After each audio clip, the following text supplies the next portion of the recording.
안녕하십니까. 황태순 TV 파바이 두 번째 시간입니다. 어제 파바이 첫 번째 시간에 저희가 소개해드렸던 내용은 귤이었습니다. 구용기에 실려간 귤의 진실은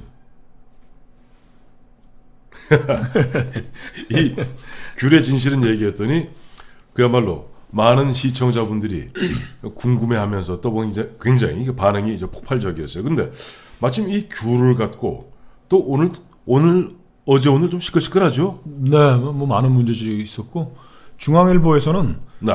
지금까지 그 북한에 수송됐던 그 제주 감귤이 네. 대부분 특권층들, 뭐 군부 이런 고위층들에만 배분이 됐기 때문에 네. 일반 국민들은 그것이 왔다는 사실도 잘 몰랐다. 그래서 그 현인택 제주도 출신인 현인택 통일부 장관이 전 통일부 장관이죠. 전 통일부 장관이 당시에 네. MB 정부 당시에 이렇게 보내는 건 별로 의미가 없다고 해서 중단시켰다라는 그 내용을 포함시켜놨더군요. 예. 근데 그러면 김영광 우리 평론가께서는 우리가 뭐 북한에 보내면 그거 다 우리가 소개해 줄 줄 알았습니까? 그렇지 않습니다. 기억하시겠습니다만 1995년부터 우리가 북한에다 쌀 많이 보내지 않았어요? 그 쌀 보내면 그 쌀 포대죠. 쌀 포대에 대한민국이라는 거 다 지어서 보내고 그러지 않았습니까? 그러면 북한 인민들 입장에서는 우리 김정일 장군님께서 그야말로 어떻게 쌀을 만들어서 우리 인민들에게 나눠주는구나 라고 생각하지, 이것이 대한민국이 또 미국이 세계 국제사회가 뭐 북한에게 지원했다는 거는 모르는 거죠. 거의 좀 일부 좀 알려지긴 했겠죠. 예. 그 당시에도 보면 그 우리가 지원했던 쌀 포대, 네네. 북한의 모든 게 다 귀하니까 네. 그 포대가 장마당에서 또 중요한 물자로 또 거래했다 뭐 그런 이야기도 그런 것도 있으니까 조금 세월이 지났었죠. 조금 뭐 또 알려지긴 했겠죠. 예. 또 어제 안 그래도 보면 첫 방송이 나간 다음에 상당히 어떤 반응 중에서 한 두어 가지 제가 주목할 반응이 있었어요. 네. 첫째는 황태순 평론가 원래는 이렇게 좀 퉁퉁했는데 왜 이렇게 살이 쪽 빠졌느냐, 그 마음고생이 심했느냐, 몸고생이 심했느냐, 그런 어떤 뭐 편지도 이메일도 카톡도 많이 받았어요. 근데 사실은 뭐 제가 뭐 마음고생 몸고생 없었던 건 아닙니다만은 사실은 올 초에 4월부터 5월까지 우리 김영광 평론가와 함께 부산에서 강원도 고성까지 해파란 길 770km를 갔다가 한 23일간 걸쳐서 걸었습니다. 그 바람에 몸도 쫙 빠지고, 특히 우리 중장년 남성들의 그 영원한 고민인 이 아랫배 있죠? 똥배라고 합니다만은 똥배도 빠지고 그랬습니다. 또 하나의 그 반응 중에 사실 제가 듣기에 조금 섬찟한 그런 반응도 있었어요. 뭐 어떤 반응이었습니까? 이런 거예요. 그 보니까 김영광 평론가가 기자 출신에다가 또 정부 입법부에 있어서 그런지 몰라도 아주 예리하게 보면 콕콕 짚어주는데, 야 황태순 조심해라, 잘못하면 자리 뺏길라 이런 이야기도 있었습니다. 근데 사실은 많은 내용 중에서 정말 우리가 귀담아 들어야 될 내용 하나는 뭐냐니까, 도대체 요즘 자유한국당 어디로 가고 있는 것인가? 라는 그런 질문들이 많았어요. 어제 전원책 전 조직강화특위위원장이 뒤끝이 있는 것처럼 보일 것 뒤끝 장렬이죠? 장렬했나요? 네. 그래서 그런 예도 많은 것 같습니다. 예. 그래서 그 자유한국당 지금 도대체 제대로 가고 있는 것인지, 도대체 어디로 가고 있는 것인지 그 부분에 대해서 좀 한번 짚어주었으면 좋겠다 하는 그런 어떤 요청들이 많았습니다. 그래서 오늘은 그 자유한국당, 마침 또 어제가 보면 11월 14일이 뭐 오늘 11월 15일은 뭐 대입 수능일입니다만은 어제 11월 14일은 박정희 대통령 탄신 101주년이에요. 이게 지금 보수 정당인 박정희 대통령이 만들었죠 사실. 박정희 정당이죠. 박정희당이죠. 네. 박정희 당인 그 보면 옛날 공화당 시절부터 민정당 쭉 이어져서 지금 현재 보면 좀 자유한국당까지 이 보수의 정당이 좀 왜 저 모양 조건이냐, 그거 한번 짚어달라 하는 그런 요청이 많았습니다. 그래서 오늘은 이 부분 갖고 좀 우리 김영광 평론가와 함께 얘기를 나눠봤으면 합니다. 네, 저도 뭐 주변에서 그런 얘기를 많이 듣습니다. 뭐 갈팡질팡, 네. 질퍽질퍽, 우왕좌왕. 네. 이 이런 얘기들 많이 하시더라고요. 그래서 제가 그 여러분들이 궁금해하시는 것들을 제가 아침에 쭉 전화도 하고 뭐 네. 인터넷도 하고 해서 좀 모아 왔습니다. 네.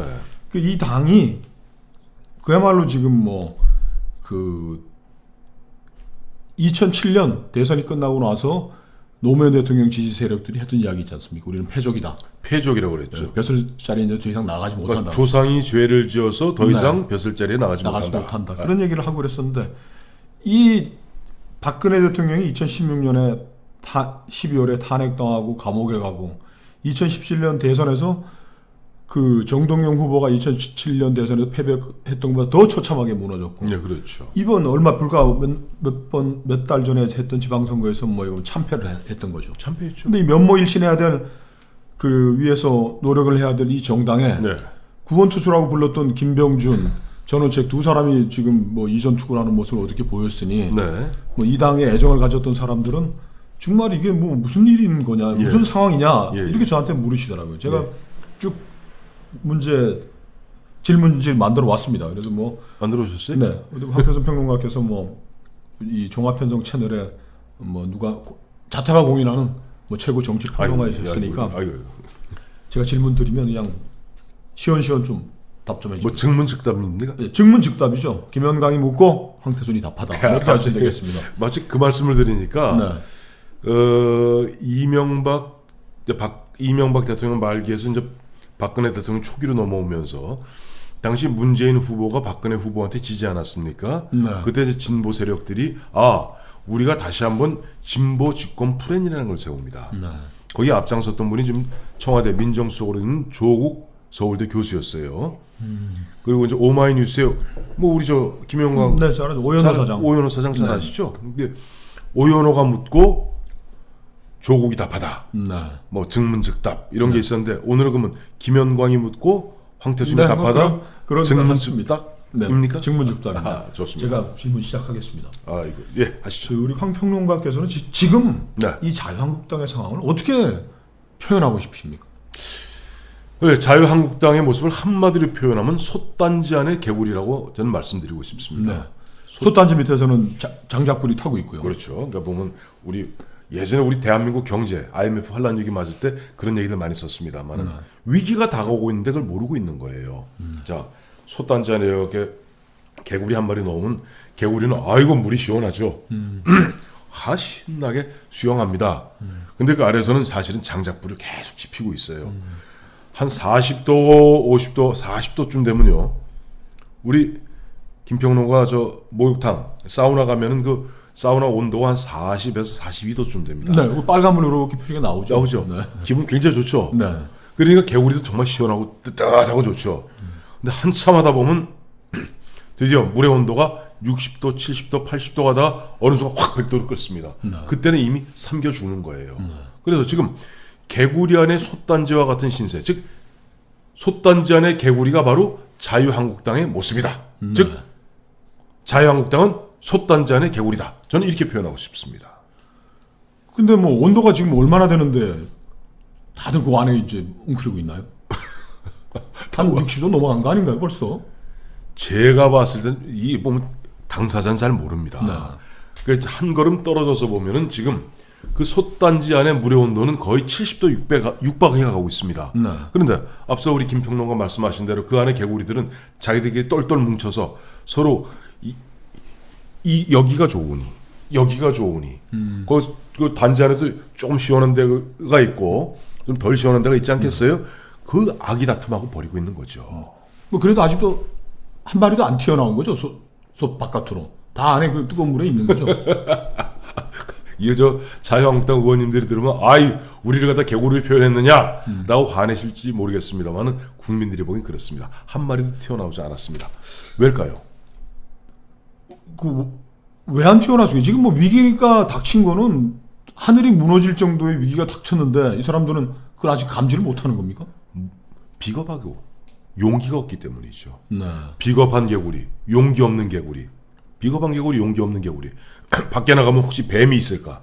밖에 나가면 혹시 뭐 다른 뭐가 있을까? 두려워서 못 나가는 거죠. 못 나가는 가운데 그러니까 스스로 데미안에서 얘기한 대로 알을 깨야지 새로운 창조가 있는 거 아닙니까? 네.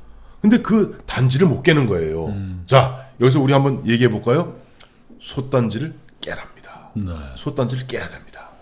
근데 깨겠다고 생각하는 사람이 하나도 없으니까 국민들이 네. 참 너희들 한심하다 이렇게 얘기하는 거죠. 그런 겁니다. 다음 질문입니다. 네. 어제도 그 전원책 변호사죠. 변호사 네. 전 조강특위 위원장이 예. 뭐 말은 많이 했는데 네.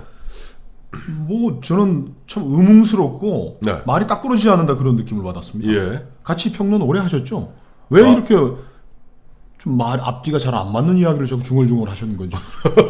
중얼중얼. 이게 사실 전원책 변호사하고는 거의 한 7년 전에 저 종편에서 방송 평론 들었을 때부터 계속 뭐 같이 패널로도 이야기했고 또 그분이 진행하는 프로에도 계속 장기간 1년 2년씩 네, 아주 잘하시겠군요. 예, 고정 출연해서 잘합니다.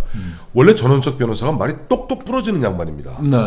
근데 앞서 말씀하신 대로 어제 보면 뭐 긴급 기자회견 거창하게 보니까 VIP 빌딩인가요? 그 네. 여의도에서 했는데 제가 들어도 무슨 말인지 모를 정도로 좀 보면 둘이 뭉술이하고 뭐가 뭔지 제가 주장하고 그 말씀하신 것 중에 하나 예. 좀 얘기를 하겠습니다. 전원책 변호사가 며칠 전에는 예. 이제 문자로 해촉 통지를 받고 난 뒤에는 언론에다 대고 이렇게 이랬어요. 김병준 비대위원장이 대권이 눈앞에 어른거리니까 이러는 거 아니냐 이렇게 얘기를 했고 어제 또 기자회견장에 와가지고는 뭐 당비로 호화 레스토랑을 이용하고 뭐 이런 것도 있지만 내가 문제 삼지는 않겠다 이런 얘기를 했는데 뭔 얘기를 하고 싶은 겁니까? 한마디로 네. 전원책 변호사가 한 얘기는 날 좀 보소, 날 좀 보소, 날 좀 보소. 나 전원책 아직 살아 있어. 근데 뭐 저는 어마어마한 폭로할 줄 알았어요. 네. 근데 보니까 뭐 그 내용도 없는 것 같습니다. 그래 단지 보니까 뭐 보면은 김병준 비대위원장이 대권의 꿈이 있다. 그거 다 알아요. 그리고 뭐 호텔에서 고급 레스토랑에서 뭐 목에 힘주고 그거 보면 저도 마땅치는 않습니다만은 정치권의 뭐 잘못된 관행 중에 하나죠. 꼭 뭐 있으면 무슨 뭐 미팅을 하거나 아침 조찬 모임을 가져도 호텔에서 갖지 않습니까? 뭐 그런 부분 갖고 보면 그것 때문에 그러면 좀 자유한국당 김병준 비대위원장 이야기 못 쓰겠다 그렇게 얘기할 수는 없어요. 저는 보니까 전원책 변호사도 본인이 보면 한 30여일 한 달여 동안 사실 조강특위 전권을 위임받은 조강특위 위원으로서 휘둘리지 않았습니까? 네. 그러다가 충돌해서 이제 떨려 나가니까 날 좀 보소. 네. 나 전원책 아직 살아 있어라고 지금 보면 언론을 통해서 국민들에게 아우성 치는 것이 다름 아니다. 그것에 불과하다. 저는 그렇게 평가하고 있습니다. 김병준 비대위원장이 어제 많은 얘기를 뭐 했지만은 예. 뭐 딱 부러지지가 않아요. 예. 뭐 김병준을 고발하겠다. 뭐 잘못된 사람이다 얘기하는 것도 아닌 거고. 예. 뭐 이런 부분입니다. 그 전원책 전 조직강화특위위원장이 변호사 또 통칭하죠. 헷갈립니다. 알겠습니다. 전원책 변호사한테 문자로 해촉을 통보했더니 전원책 변호사 이렇게 얘기를 했어요. 김병준 비대위원장이 예. 대권이 눈앞에 어른거리니까 이러는 것 같다라고 네. 얘기를 했고요. 예. 어제 기자회견 전문을 제가 받아봤더니 그 네. 안에 누구라고 특정은 안 했는데 네. 당비로 호화 레스토랑을 이용하고 이러고 있는데 네. 내가 문제 삼지는 않겠다 이렇게 얘기를 했습니다. 이거 뭘 얘기하고 싶은 겁니까 전원책 씨는? 전원책 변호사가 얘기하는 것은 저겁니다. 날 좀 보소.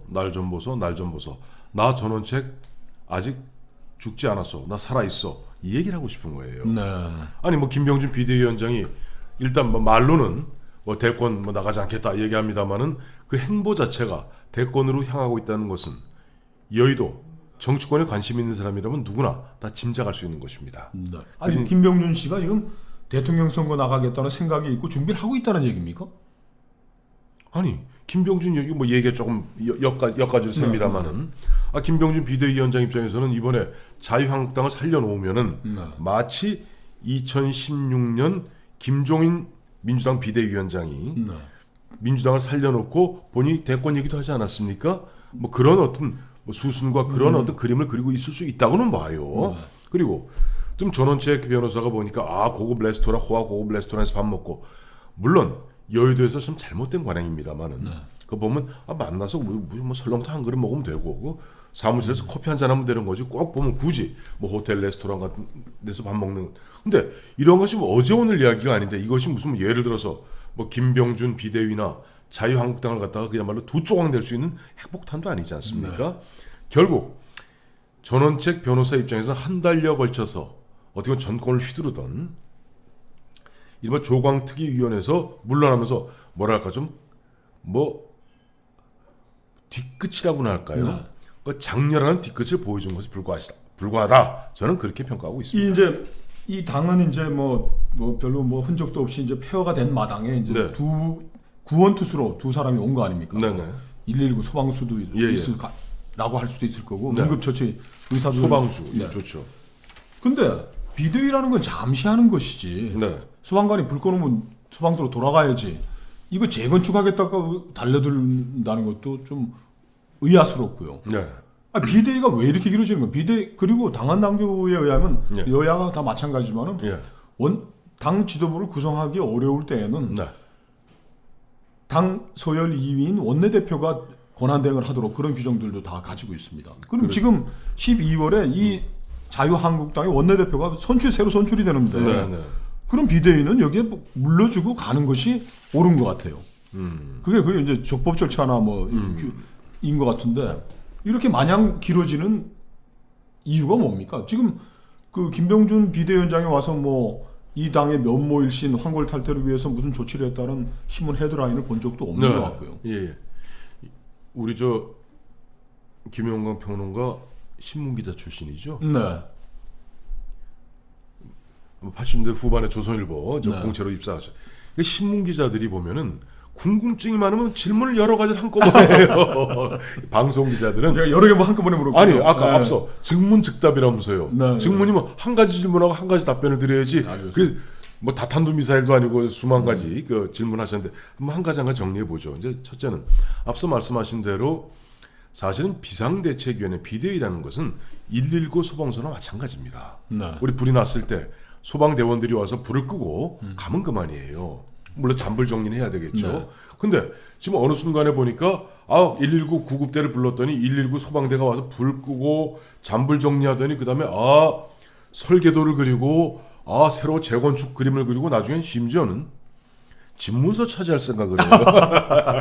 그러니까 김병준 씨가 집 내놓으라고 그러는 겁니까? 그러니까 이게 대권 행보 아닙니까? 그러다 보니까 좀 길어지는데 네. 사실은 말씀대로 그래요. 비대위라는 것은 사실은 어느 정당이나 대한민국 정당은 어느 정당이나 지금 서열 1위는 당 대표입니다. 네. 2위는 원내대표입니다. 그 다음이 최고위원이에요. 그래서 만약에 당 대표에게 유고가 생겼을 경우에는 원내대표가 60일 내지 뭐 당마다 조금 다릅니다만은 90일 이내에 대표 권한 대행을 합니다. 네, 그렇죠. 우리 저 김영광 평론가도 예전에 정진석 원내대표가 당 대표 권한 대행할 때 비서실장 하시지 않았어요? 네, 네. 그거 잘 아실 겁니다. 네. 그래서 권한 대행을 하고 그 사이에 보면 전당대회를 준비해서 새로운 전당대회에서 새로운 대표를 뽑아서 새로운 리더십을 발족시키면 그만인 겁니다. 그런데 예외적으로 2012년 총선에 임박해서 2016년 총선에 임박해서는 당시 박근혜 비대위, 2016년에 김종인 비대위와 같이 그거는 막 사람들을 치고 자르고 할 때는 그야말로 아주 짧게 한 두어 달 동안 비대위를 구성하는 겁니다. 네. 지금 뭐 선거라고 해봐야 2020년 4월 15일까지 무려 1년 한 3, 4개월이 남아있고 이런 상태에서 사실 왜 그러면 김병준 비대위를 갖다가 출범시켰을까요? 지난 7월에. 그거는 자유한국당을 구성하는 그 구성원이 한쪽은 박근혜 당시 전 대통령을 탄핵하는 데 있어서 찬성했던 찬성파. 이 사람들은 일단 나가서 바른정당을 만들었다가 복당한 사람들입니다.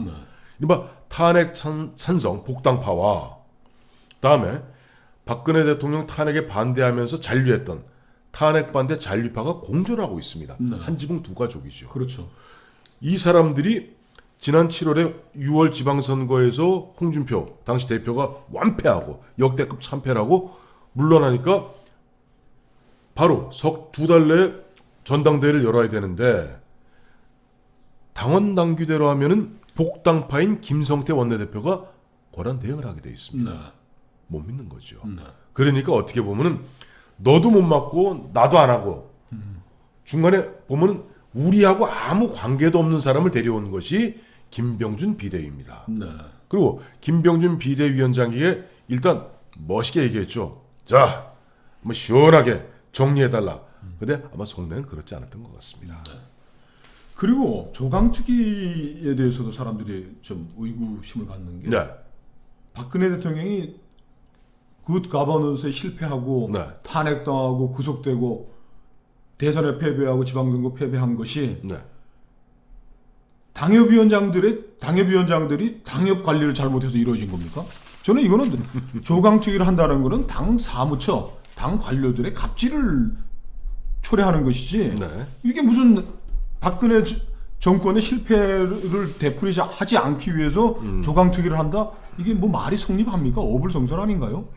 지금 우리 김영광 평론가 좀 말씀 주셨는 게 지금 두 가지가 좀 섞여 있어요. 네. 하나는 박근혜 대통령이 2016년에 최순실 게이트로 그야말로 국정농단의 원흉으로 지목되면서 탄핵 소추되고 그 다음에 헌법재판소에 의해서 파면되고 구속되지 않습니까? 여기에 있어서의 당시 자유한국당 뭐 의원들이라든지 주요 정치인들의 역할과 지금 보면은 10월 1일자로 좀 자유한국당의 당협위원장들이 다 이른바 일단 다 사표를 낸 상태죠. 그 상태에서 지금 김병준 비대위 또 일종의 뭐랄까 하청을 주었다고나 할까요? 조광특위를 만들어서 조광특위에서 전원책 변호사의 당시 조광특위 이런 부분들이 지금 보면 이 조광당의 뭐 의원들을 잘 정리하고 하는 과정을 섞어서 말씀하시는 거예요. 그래서 그렇죠. 이 부분은 굉장히 큰 이야기입니다. 그래서 근데 전원책 조강특위 위원장이 취임하자마자 했던 얘기가 네. 박근혜 탄핵에 가서 끝장 토론을 하자는 얘기는 바로 이게 두 개 섞여 있기 때문에 네.